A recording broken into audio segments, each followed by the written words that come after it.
আমরা তোমায় বলি নাই ছাত্রলীগের সুমন ভাই, ছাত্রলীগের সুমন ভাই, আমরা তোমায় বলি নাই সারা বাংলার সুমন ভাই, আমরা তোমায় বলি নাই, আমরা তোমায় বলি নাই সুমন ভাই, সুমন ভাইয়ের ভয় নাই, রাজপথ চালিয়ে নাই, রাজপথ চালিয়ে নাই, সুমন ভাইয়ের অ্যাকশন, ডাইরেক্ট অ্যাকশন, সুমন ভাইয়ের অ্যাকশন, ডাইরেক্ট অ্যাকশন, সুমন ভাইয়ের কিছু হলে আগুন করে করে, ছাত্রলীগের action, direct action, action action, direct action,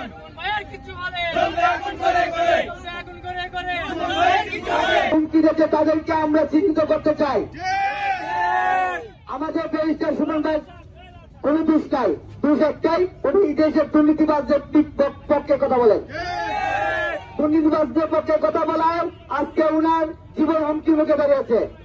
আপনারা জানেন বঙ্গবন্ধু উনি বেঁচে নাই শুধু একটাই, উনি দেশের দুর্নীতিবাজদের পক্ষে কথা বলায় ওনাকে মেরে ফেলা হচ্ছিল। আমাদের হবিগঞ্জের কৃতি সন্তান শাহ এম কিবরিয়া ওনাকে আপনারা জানেন যে বক্তব্যের জায়গা নামাজ থেকে মেরে ফেলা হচ্ছিল।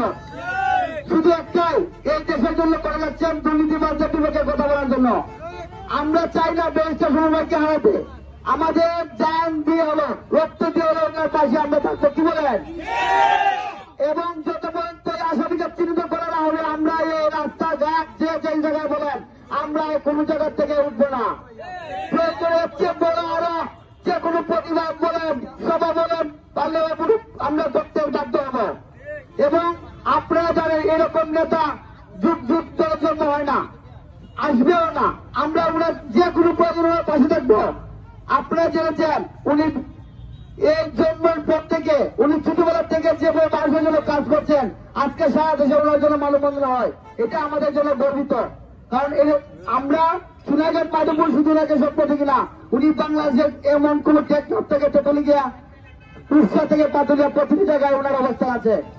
আপনারা জানেন উনি নিজে বলছেন যে আমি দুর্নীতি করবো না, কাউকে দুর্নীতি করতে দেবো না।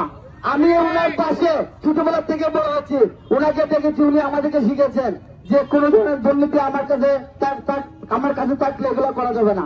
আমরা চেষ্টা করি কোন ধরনের মানুষের জন্য কষ্ট না হয়, কোন দুর্নীতি হয় এগুলোতে আমরা কোনোভাবে আমরা এগুলোতে যাই না।